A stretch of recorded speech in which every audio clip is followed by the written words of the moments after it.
Big Boss. ஏன்னா Bigg Boss என்ன start ஆயிடுச்சுன்னு சொல்லிட்டு நினச்சிட்டிங்கன்னா நினைக்கல, அப்படிலாம் நினைக்காதீங்க. பிக் பாஸ்லாம் காமன் மேன் அப்படின்னு சொல்லிட்டு ஒரு ஷோவை ஸ்டார்ட் பண்ணியிருக்காங்க. அந்த காமன் மேன் யாருன்னா உங்களை மாதிரி ஒரு ஆட்கள் அப்படின்னு நினச்சின்னா இல்லை, பைத்தியக்காரங்க. அதாவது காமன் மேன்னா யாராக இருக்கணும்? நீங்களாக இருக்கலாம்.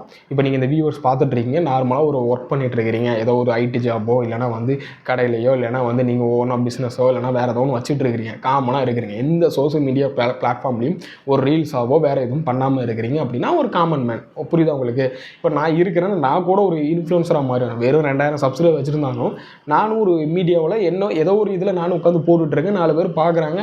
அதனால் வந்து நான் ஒரு காமன் மேனாக இருப்பேனான்னு கேட்டிங்கன்னா அது டவுட்ஃபுல் தான். பட் எந்த இதுலேயுமே கலந்துக்காமல் தன்னோட லைஃப்பை மட்டும் பார்த்துட்டு இருக்கான் தான் காமன் மேன். பட் நீங்கள் இந்த ஷோவில் நீங்கள் எடுத்துக்கிட்டீங்க அப்படின்னா இவனுக்கு எவனுமே காமன் மேன் கிடையாது. ஆல்ரெடி ஏதோ ஒரு விதத்தில் நம்மளை பப்ளிசிட்டி பண்ணணும், நம்ம ஃபேஸ் தெரியணும், நம்ம ஏதோ ஒரு உயரத்துக்கு போகணும், நம்ம படம் நடிக்கணும் அப்படின்னு சொல்லிட்டு ஆல்ரெடி இன்ஸ்டாகிராமில் ரீல்ஸ் போட்டு பைத்தியமாக சுற்றினவங்க. ஃபார் எக்ஸாம்பிள் எடுத்துக்கிட்டிங்கன்னா இந்த திவாகர் பார்த்தீங்கன்னு நினச்சிங்கன்னா அவர் ஏதோ ஒரு சித்த மருத்துவரை அந்த இது ஏதோ பண்ணிகிட்ருப்பார், அந்த கோமாளித்தனம் ஒன்று ஏதோ பண்ணிகிட்ருப்பார், அந்த மாதிரி ஒரு கோமாளின்னு நினச்சிக்கலாம். அந்த கோமாளி அந்த வேலையை பார்த்துட்டு இருந்தால் கரெக்டாக இருந்திருக்கும். பட் அந்த கோமாளி என்ன வந்துச்சுன்னா நான் பெரிய சூப்பர் ஸ்டார்னு சொல்லிட்டு அந்த கோமாளி அடிபட்டு இருக்கு பார்த்தீங்களா, அந்த கோமாளி மாதிரி இங்கே பல கோமாளியில் பிடிச்சி போட்டு இதான் காமன் மேன் ஷோ அப்படின்னு சொல்லிட்டு நடத்திட்டு இருக்காங்க. அதான் மக்கள்லேருந்து ஒருத்தர் எடுக்கிறாங்களாம் அப்படின்னு சொல்லிட்டு நம்மளை ஏமாற்றிட்டு இருக்கிறாங்க. அப்படி ஒரு சில கோமாளிகள் தான் நீங்கள் பார்க்க போகிறோம். சேனலுக்கு புதுசாக தான் கண்டிப்பாக சப்ஸ்கிரைப் பண்ணிடுங்க. வாங்க வீடியோவில் போகலாம். என்கிட்டலாம் வம்பு வச்சுக்கிட்டீங்கன்னு வச்சுக்கோங்களேன், இப்படி பண்ணிடுவோம். சாரி பிரியதர்ஷினி. பிரியா வர்ஷினி. சார் நீ பேசுங்க. It's media, social media. ஆமா sorry madam. Priyadharshini sorry Priyadharshini. உங்களுக்கு கமெண்ட் இந்த ரெண்டு பேர்லயும் பேரை ஃபர்ஸ்ட் ப்ரொனவுன்ஸ் பண்ணுங்க கரெக்ட்டா. பிரியா இல்லங்க, கமெண்ட்ல பிரியதர்ஷினி எந்த பேரும் சொல்ல மாட்டாங்க. சரி டாஸ்க் வாங்க. Yeah come from a very conservative family. எங்க ஆட்ல வந்து இதெல்லாம் பண்ண கூடாது அப்படின்னு சொல்லிட்டு என் சித்தி சொல்லக்கூடாது. பிரிய வர்ஷினியா இவங்களை வந்து ஏதோ ரீல்ஸ்லாம் ஃபேமஸ் ஆமாம். இவங்களோட ரீல்ஸ்லாம் ஏதோ நைட்டி போட்டு தான் ஃபேமஸ் ஆகலாம. அதே நைட்டியோட இந்த பிக் பாஸ் ஷோக்குலாம் வந்திருக்காங்க. காமன் மேன் ஷோ அதுக்குலாம் வந்திருக்காங்க. வந்ததில் பார்த்தீங்கன்னா நைட்டியோட வந்திருக்கீங்க, இது வந்து ஒரு ட்ரெஸ்ஸிங் சென்ஸாக அப்படிலாம் கேட்டோன்னா இந்த அக்கா என்ன சொல்லிடுச்சு அப்படின்னா நான் என்ன அவுத்து போட்டா வந்திருக்கேன் அப்படின்னு சொல்லிட்டு சொல்லிடுச்சு. அந்த வீடியோ நான் கிளிப்பை கண்டிப்பாக ஜாயின் பண்ணிக்க மாட்டேன். அப்படி சொல்லிடுச்சு.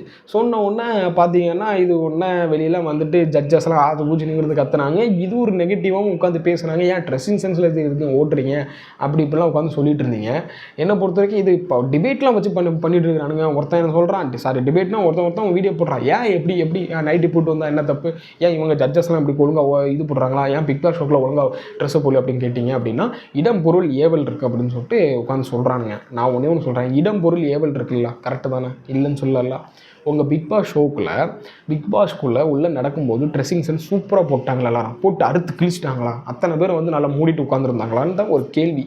பட் இவங்க நைட்டி போட்டு வந்து தப்பாக கரெக்டானு கேட்டிங்கன்னா அது ஆடை சுதந்திரம் கேட்டால் ஆடை சுதந்திரம்னு சொல்லிடுவீங்க. அதனால் நான் அதுக்குள்ளே வரல. இந்த ஷோவே வந்து ஒரு கிறுக்குத்தான ஷோ தானே, பைத்தியக்கார ஷோ தானே. அப்படின்னு இருக்கும்போது வந்து எவன் என்னத்தை போட்டால் வந்தால் என்ன, அவன் என்ன பண்ணுறான் அதை வச்சு எடுத்துகிட்டு போக வேண்டியதானே. இதை ஒரு காரணமாக உட்காந்துட்டு ட்ரெஸ்ஸிங் சென்ஸ் இல்லை, ட்ரெஸ்ஸு சரியாக போடல உட்காந்து பேசுகிறதுலாம் பைத்தியக்காரத்தனமாக இருக்குது. பேர் என்ன? கரிஷ்மா. என்ன படிச்சிருக்கீங்க? ஸ்கூலிங் ஃபினிஷ் பண்ணிட்டேன், காலேஜ் ஜாயின் பண்ணல.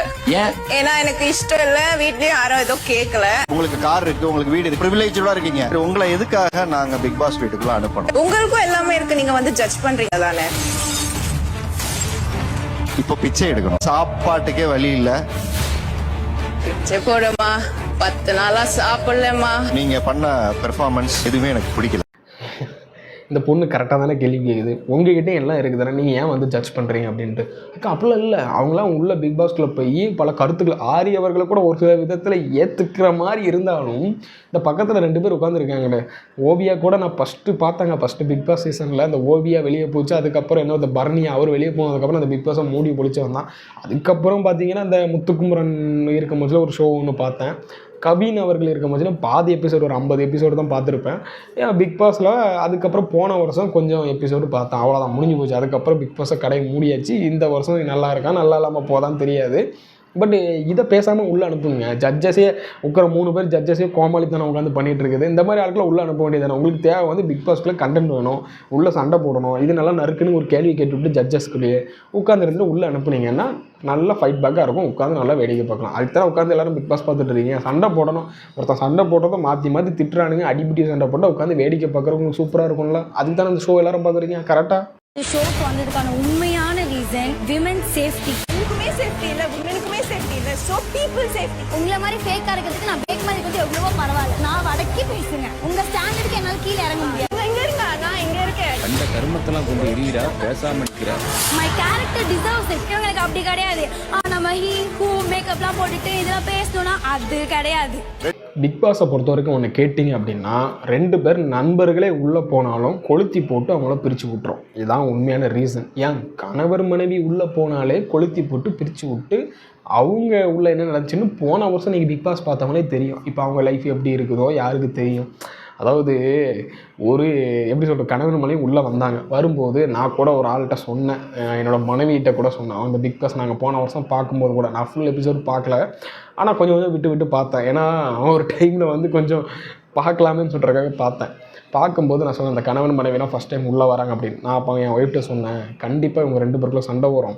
இவன் யாருக்கிட்டையாவது பேசும்போது இவளுக்கு வந்து ஒரு எப்படி சொல்கிறது ஜீலஸ், அதாவது வந்து ஒரு பொறாமை வரும். அந்த பொறாமையில் உள்ளே என்னென்ன பிரச்சனை வரும்னு மட்டும் பாரு.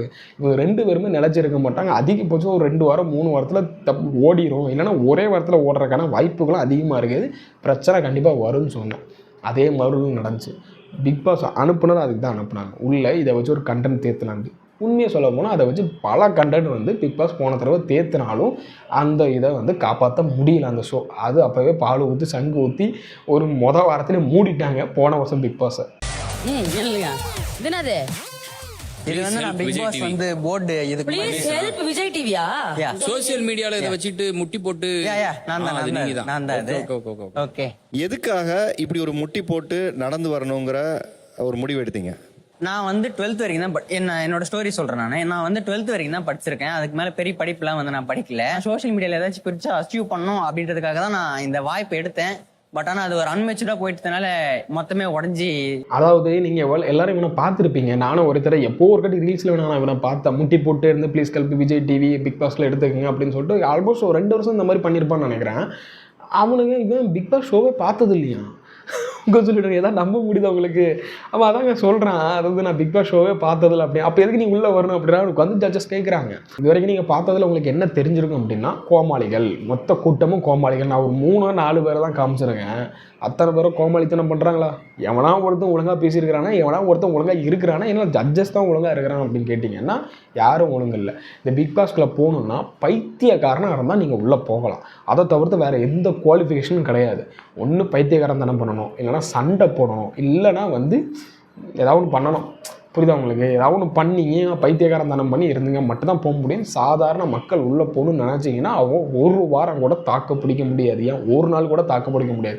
ஏன்னா பைத்தியக்காரனுக்கும் இந்த அது பிறந்தது இந்த இதுக்கும் வந்து நிறைய வித்தியாசம் இருக்குது. அவங்க கூட நம்ம போட்டி போட முடியுமான்னு கேட்டிங்கன்னா பைத்தியக்காரனுக்கு பைத்தியக்காரனே செக்யூரிட்டி அந்த கதையாக தான் நம்ம அவங்க கூட போட்டி போட முடியாது. அதனால் பொறுத்த வரைக்கும் கேட்டிங்கன்னா இந்த பிக் பாஸ் ஷோவை அத்தனை பேர் இங்கே பாரிசானவர் இருக்கிற ஒரு ஃபுல் வீடியோ ஒன்று போட்டிருக்காரு. உட்காந்து டைம் கிடச்சுன்னா உட்காந்து பாருங்கள். அவர் கூட சொல்லியிருந்தார், காமன் மன்னா யார், இந்த பிக் பாஸ் ஷோவே தேவையில்லை, நான் யாருன்னு சொல்லிட்டு நீ ஏன் முடிவு பண்ணணும், ஒரு சகிப்புத்தன்மையே இல்லாத ஒரு பிக் பாஸ்லாம் தேவையா, நம்ம மனுஷனோட இதை விட்டு கொடுக்குறது தானே இருக்குது. அந்த விட்டு கொடுக்குறது அங்கே இருக்கா அப்படின்னு கேட்டிங்கன்னா சத்தியமாக கிடையாது. அந்த பிக் பாஸை நானும் பல தடவை நான் சொன்ன மாதிரி ஃபஸ்ட்டு சீசனில் பாதியில் போயிட்டேன். அடுத்ததுக்கப்புறம் பார்த்தீங்கன்னா கவின் அந்த லாஸ்ட்லியா அந்த அவன் பேர் நம்ம ஒரு பேர் சாண்டி மாஸ்டர்லாம் இருக்கும்போது கொஞ்சம் எபிசோட் பார்த்தேன். அதுவும் ஃபுல்லாக பார்க்கல. அதுக்கப்புறம் பார்த்தீங்கன்னா போன வருஷத்துக்கு இந்த முத்துக்குமரன் ஒரு 2 பேர்லாம் இருந்தாங்க அப்போ இருக்கும்போதுல கொஞ்சம் எபிசோட் பார்த்தேன். போன வருஷம் எபிசோட் பாதிலே ஓடிட்டேன். இந்த கணவன் மனைவிலாம் உள்ளே வந்து கொஞ்சம் இதெல்லாம் கிடச்சில அப்போ மட்டும் ப்ரோமோ மட்டும் பார்த்துட்டு இருந்தேன். அப்போவே எனக்கு ஒரு சில வீடியோவில் நானே கொஞ்சம் அப்லோட் பண்ணியிருக்கேன். அந்த முத்துக்குமரன் அந்த சைடில் இருக்கும் போதெல்லாம் வந்து பண்ணியிருக்கேன். அதுக்கப்புறம் எனக்கே தோணுச்சு இந்த பிக் பாஸ் ஒருத்தனோட அந்த பிக் பாஸ் எதுக்காக நடத்துகிறானுங்க, ஒருத்தனோட கேரக்டரை வெளியே கொண்டு வருது. அந்த கேரக்டரில் மக்களுக்கு யார் விருப்பமானவங்களோ அவங்களுக்கு ஓட்டு போட்டு அவங்க வந்து இது பண்ணுறாங்க. Correct, okay. பட் நீங்கள் அதுக்குள்ளே என்ன பண்ணுறீங்கன்னா ஒருத்தனை சண்டே மூட்டி விட்றது இந்த பிக் பாஸ் தான் இருக்குது. அந்த கேரக்டரோட ஒரு கேம் பிளே நல்ல கேம் பிளே வைக்கலாம். ஒரு பிக் பாஸ் ஓகே எல்லாருமே வந்து இப்போ வந்து அந்த ஷோவை பார்க்குறதுக்காக எல்லோரும் இன்ட்ரெஸ்ட்டாக இருக்கிறாங்க. நிறைய பேர் வீட்டோட டைம் பாஸ்க்காக ஒரு 1 hour வந்து நம்மளை ஜாலியாக இருந்து பார்க்குறக்கு இருந்தால் ஓகே. அது நான் இல்லைன்னே சொல்ல, ஒரு சில பேருக்கு என்டர்டெயின்மெண்ட்டாக இருக்குது, அதை பார்க்கல தப்பே கிடையாது. பட் அது எப்படி கொண்டு வரணும், எப்படி மக்களுக்கு என்டர்டெயின்மெண்ட் கொடுக்கணும் அப்படின்னு கேட்டிங்கன்னா சண்டையில் கொடுக்கக்கூடாது. ஒரு கேம் பிளே வைக்கிறேன், அந்த கேம் பிளே சூப்பரான கேம் பிளே வைங்க, அதை மக்கள் இன்ட்ரெஸ்ட்டாக பார்ப்பாங்க, அந்த கேம் பிளேகளை இது பண்ணுவாங்க. ஆனால் மெயின் குறிக்கோளாக அவனை ப்ரோமோவே பார்த்தீங்கன்னா சண்டை போடுற மாதிரி தான் இருக்கும். அதனால மக்கள் என்ன ஆயிடுச்சு அந்த மைண்டுக்குள்ளே ஃபிக்ஸ் ஆகிட்டாங்க அப்படின்னு பார்த்தீங்கன்னா சண்டை பிக் பாஸ்னாலே சண்டை போடணும், அப்போனா தான் நமக்கு பிக் பாஸ் பார்ப்போம், அதான் இன்ட்ரெஸ்ட்டு, அப்போ தான் டிஆர்பி எகிரும் அப்படின்னு சொல்லிட்டு சேனலும் அதான் பண்ணுறான், இவங்களும் அதான் பண்ணுறாங்க. மக்களும் நம்மளோட மைண்ட் செட்டு அப்படி தான் வந்து அவங்க செட் பண்ணி வச்சுட்டாங்க. நம்மளும் அதுக்குள்ளே செட் ஆகிட்டோம். நம்மளும் பிக் பாஸ்னால் இப்படி தான் இருக்கணும் அப்படின்னு சொல்லிட்டு உட்காந்து பார்த்துட்டு இருக்கோம். ரெண்டாவது பார்த்தீங்கன்னா அந்த காமன் மேன் ஷோவை தேவையில்லாது ஒரு 10 இந்த கிரிக்கெட்டில் பிடிச்சி வச்சுட்டு அவன் செலக்ட் பண்ணிட்டு போக வேண்டியது. போன தடவை கிரிக்கெட்டில் பிடிச்சி வச்சிங்கல்ல, அந்த மாதிரி கிரிக்கெட்டில் பிடிச்சி வச்சு உள்ளே வைக்க வேண்டியதானே. தீவாகரன்னு சொல்லிட்டு ஒரு கிரிக்கெட் உள்ளே கொண்டு போனீங்க. அந்த மாதிரி இதில் இந்த பிறக்கி குப்பையை பிறக்கிற மாதிரி உட்காந்துட்டு அத்தனை பைத்தியக்காரனுக்கு ரீல்ஸ் இந்த பைத்தியம்லாம் பண்ணிட்டு இருக்காங்க. அந்த பைத்தியத்தை பிடிச்சி கொண்டு உள்ள 2 பேரை போட்டு இவன் தான் காமன் மேன் சொல்லிட்டு போனேன். எவன் கேட்க போகிறான்? அத்தனை பேரும் உள்ளே வர்றது பைத்தியக்காரனாக தான் உள்ளே வந்து இருக்கிறான். இவனெல்லாம் பிடிச்சி வச்சுக்கிட்டு இவன் தான் பிக் பாஸு, அவன் ஆல்ரெடி செலிபிரிட்டி ஆகணும், நான் வந்து ஹீரோ ஆகணும், நான் டேரக்டர் ஆகணும், நான் வந்து ஆக்ட்ரஸ் ஆகணும் அப்படின்னு சொல்லிட்டு ஆல்ரெடி ரீல்ஸ் போட்டு கொஞ்சம் ஃபேமஸாக இருக்கிற ஆட்களை தான் உள்ளே பிடிச்சி போட்டு அவன் காமன் மேனுன்னு சொன்னால் எவன் நம்புவான், எவன் ஏற்றுப்பான்? இதான் நான் ஒரு கொஷின் கேட்குறேன். சரி, நீங்கள் இதை பற்றி நினைக்கிறீங்க, என்ன நினைக்கிறீங்க? இந்த நாட்டில் எவ்வளவோ நடந்துகிட்டு இருக்குது. அவன் சோத்துக்கு சிங்கி அடிச்சிட்டு இருக்கிறான். இவங்க அரசியலில் என்னென்னமோ நடந்துகிட்டு இருக்குது. இந்த டைமில் இதெல்லாம் ஒரு ஷோவா, இதெல்லாம் தேவையா அப்படின்னு சொல்லிட்டு கீழே எப்படியும் ஒரு ஆள் கமெண்ட் செக்ஷனில் கமெண்ட் பண்ணுவேன், எனக்கு தெரியும். இருந்தாலும் நானும் இப்போ என்ன சொல்கிறேன் அப்படின்னா, ஒரு மணி நேரம் மக்களுக்கு சரியான கருத்துக்களோட ஒரு என்டர்டெயின்மெண்ட்டோ இல்லைனா கேம் பிளே, ஒரு பிசிக்கலாக இப்போ நிறைய கேம் பிளே இருக்குது. அது சூப்பரான கேம் பிளே இருக்குதுங்க. நல்ல நம்ம தமிழ்நாட்டில் சேர்ந்த ஒரு சில விளையாட்டுகளே சூப்பரான விளையாட்டுகள் இருக்குது. அந்த விளையாட்டுகளை கொண்டு வந்து ஒரு கேம் பிளேயோட ஒரு என்டர்டெயின்மெண்ட்டோட கொடுத்தாங்க அப்படின்னா நல்லாயிருக்கும். என்னை பொறுத்த வரைக்கும் அது உள்ளே ஒரே சண்டை போடணும், உள்ளே இந்த லவ்வை கொண்டு வந்துடுறானு, உள்ளே எப்படியும் சீசனுக்கு ஒன்று லவ் பண்ணிக்கிறானுங்க.